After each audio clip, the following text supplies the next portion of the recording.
Greetings, YouTubians, and welcome back to Wayne's Sharp World, where today we are going to be taking a look at the Boker Kansei LRF. Before I go any further on this knife, I want to thank you guys for tuning in today. If you like what you see, please do me a huge favor. Hit that subscribe button. I'm getting up there. I'm getting close to 1,000 subs. Blown away at how fast I'm getting there. I owe that all to you guys, so thank you so much. And if you're not subscribed yet, please do so. It would help me continue to grow this channel and provide you guys some good content. Now, let's go over some specs on this knife. We have an overall length of 7.125 inches, blade length coming in right at 3 inches, blade width at 0.625 inches, blade thickness at a nice slicey thin 0.08 inches, VG10 steel, a nice drop point blade with a hollow grind satin finish, handle length coming in at 4 inches, handle width at 0.625 inches as well, handle thickness at 0.3 inches. These scales are made out of brass, which I am a big fan of, and we have a right hand only tip up carry. So unfortunately for you lefties out there, this may not be one you like, but at the same time, it's pretty easy to deploy pulling out of either pocket regardless of which hand you use it with, so something to consider there.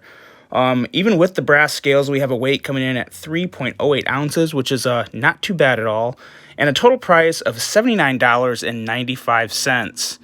Now, when it comes to that $79.95, I will touch on that a little later as to whether or not I think this knife meets that price tag. First, let's do some size comparisons. I got a Benchmade sandwich here for you, the Benchmade 940, as well as another brass brother here. We got the Benchmade bug out, decked out in some brass scales. So as you can see, it's not an incredibly big knife. It's a little shorter than the bug out in overall length. And let's compare it up with the ever so popular Budget King Civivi Elementum, as well as a new, pretty nice looking TRM Atom with some Jakarta scales. There you go for those ones. So as you can see, starting to get a pretty good feeling of what we're dealing with here. And let's do one more for you. The PM2, as well as the Spyderco smock. Really wish there was a little jimping on the back of that flipper tab for the smock. What were they thinking? Okay, so there you go. There's some size comparisons for you.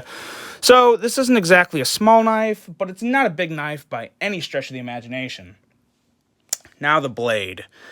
Because I really appreciate a nice, simple drop point blade. That is what you have here, in a nice, thin, slicey blade, as well as a nice hollow grind. And it really is, it's a true hollow grind. You feel it. It performs like it on certain parts of the knife. Unfortunately, on this blade here, there's a couple issues. So from the part of the blade you see here, it's ground nicely. The edge is sharp and relatively slicey, even for getting back to a little bit of the thicker part of the blade here. But the second half, and I'll try to point this out and show it to you guys. Let me keep wiping this off. There's a little bit of a fingerprint magnet, but it's a satin blade. It's expected. Nothing wrong there. But maybe you can almost kind of see him here. The top half of this blade is Burr City. Not a very good job of sharpening. And up here at the tip, the sharpening, it kind of dies off. It dies off right there, and we'll compare it to the other side to give you an idea. So see, there's a perfect side on it. This side's fine. For an $80 knife, this side looks great. No real complaints there. Sharpening goes all the way up, completes through the tip. But then on this side, it dies off a little.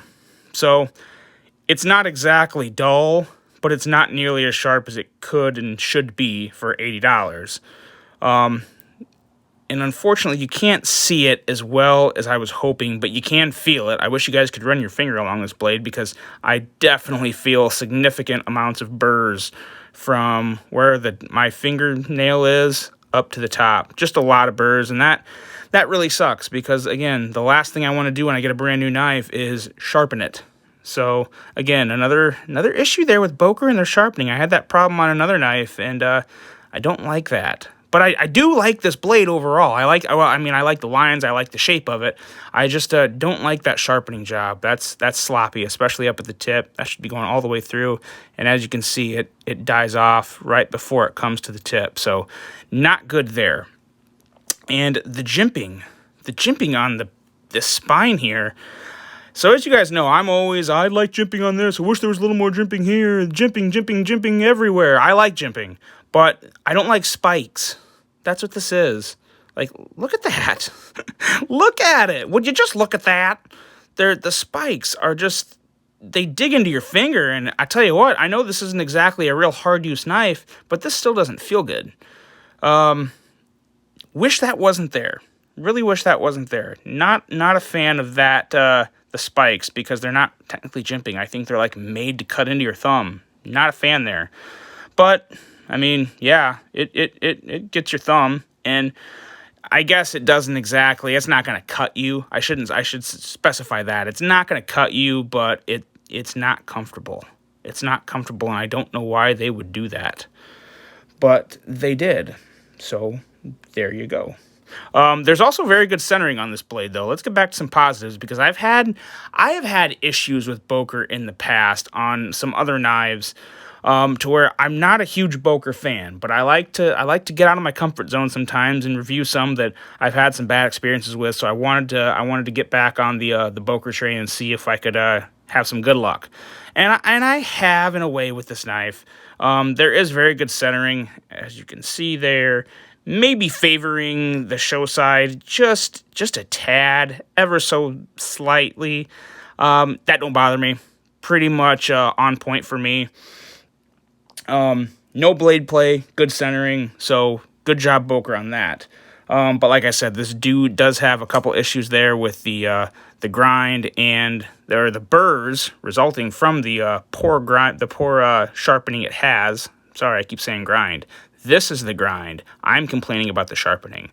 It misses some sharpening up at the tip here, and like I said, there are some burrs right here. So not a very good thing there. Wish that needs to be addressed, needs to be corrected. Handle and ergos on this guy. So the handle, for what this is, it's a simple knife, so it's never going to have amazing ergos, but for what it is, it's good. I got no issues with the ergos. I like it a lot. I like the cutout, easy to access the liner lock, close just like that. It does have a perfect pocket clip, so that's really nice. I don't ever remember seeing that on Boker. Good enough ramp. Good enough to get over my jeans. I just had some Banana Republic jeans. Got over those, and the recessed screws and everything. I'm a fan of that. Like this pocket clip a lot. Don't mind that it's satin. The blade's satin, so it kind of goes with the overall look of the knife. No problem there whatsoever. Let's see here. This thing. Let's just get this ugly thing out of here. Let's address, because if you see pictures of this knife on like Blade HQ, you're gonna see this guy attached to it right here as like a lanyard. To me, this thing is like one of those rat tails that people have. You ever seen someone that has like a shaved back of their head, real short hair, but then they got a little rat tail dangling from the back of like just where their spine connects to their head? That's kind of what this thing is. It's pretty much what this thing is. And it was sitting right here, and while I appreciate the fact that they tried to pair leather and brass, because that is a great pairing, I love leather and brass, so I'll commend them for trying. But this is a pretty hard miss for me. I wouldn't mind a piece of leather, just like a strip of leather hanging here with maybe some type of little circular lanyard or something.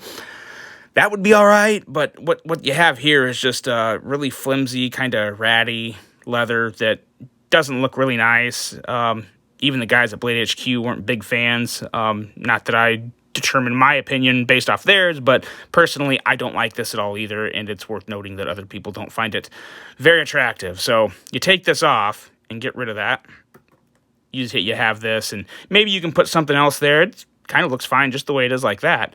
But yeah, definitely did not need that leather rat tail. And one other thing that really bothers me, probably bothers me more than the rat tail actually, is the really bad machining up here by the pivot. You see all that extra dead space? That's less than perfect machining. We'll put it that way. It's not good. For a knife that's $79 and $80, for all intents and purposes, $80, this side is slightly better, but it's still on the show side. It's not good. It's not tight enough tolerances. And I know I might sound like I'm nitpicking, but it looks worse in person too, because it looks just, it doesn't look good. It looks kind of cheap. Here's a Civivi, a knife that is $52. And as you can see now, this is micarta, so a little of the edges are crumbling in there from milling the micarta, but you see no space. You see no big gap in between the pivot and the handle material. And you can easily see it right there. You can, if I get up close enough, yeah, you can see the base of the scale. And that just doesn't look good. So not a huge fan of that. That should be a little more precise. It could be better. But again, had to point that out. But all in all, the ergos, I do like the feel of the heavy brass in my hand. I've always liked that. There's something about the weight that makes it feel better in hand with such basic ergos. So I do like that. I do like that a lot. And now the action on this guy. Let's get to the biggest positive of this knife. Because the action for a Boker, dare I say it, it's great. It is great action. This guy is running on bearings. It's a nice light blade. I really like what they did with this flipper tab back here. Nothing that's going to poke you in your hand much when you go to reach in your pocket. Very minimal, but very, very effective. I mean, it rockets out. It rockets out, and it feels even better in hand when you're actually doing it. Watching it on the recording here may not even give it its true justice of exactly just how good it is. And you can also front flip this knife. And I knew I was going to mess up. I knew I was going to mess up on the first time. But it's all about positioning the knife in your hand when you go to front flip it, because when the blade comes out here, you have a lot of that tail coming out. So you have to keep your hand kind of down here. So you keep it down here and just it comes right out very easily. It's kind of like riding a bike. You wouldn't want to buy this as your first front flipper. I'll put it that way. But it works just fine. I can do it pretty much all day, and I think you can probably do you can do the reach around, so that's fun. The bearings are really smooth on this knife. It has a very good action, and that's a good thing, because action is always one of the most important things in a knife, and this one has it. So I will commend Boker for that. They did a really good job there. Bearings made this knife. If this would have had washers, it would have been a complete disaster. But the bearings really make it. Flies out very well. Very satisfying action. So, all in all, when it comes down to it, considering my past experiences with Boker, I'm trying to mend my relationship with Boker here.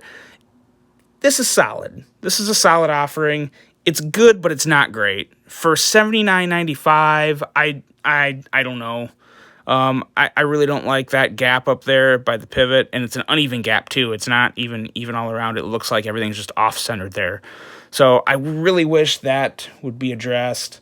It's questionable at $79.95 for me. I actually got this on sale from Blade HQ, and I'm pretty sure it was $59.99. So when you're talking a $20 difference, it's $60. It's $60. I got no issue with this. It is a nice gentleman's carry. They offer it also in copper and carbon fiber. So it's worth looking at for $59.99. I don't know if I'd buy it right now for $80. If you absolutely love the slim, slender design and you like the blade and you don't mind sharpening it out of the box, at $80, knock yourself out. It's just an extra $20, YOLO. But if you wait, it'll probably go on sale again for $59.99, and at $59.99, it is absolutely a pretty good knife for $60. So, all in all, it is a step in the right direction for me as far as I'm concerned for Boker. I do enjoy this knife, even though it has its flaws. Like the action, like the fact that there's double deployment. You can front flip it and rear flip it. Really like that a lot. Like the pocket clip, like the brass, like the weight. All in all, not too mad about this one at all. That's what I got to say about this one. Let me know, what do you guys think about this knife? Do you like front flippers? And what's your favorite metal outside of titanium? Do you prefer copper or brass or something else that I'm not mentioning. Let me know. That's all I got for you guys on this one. I will see you on the next one. I'm out.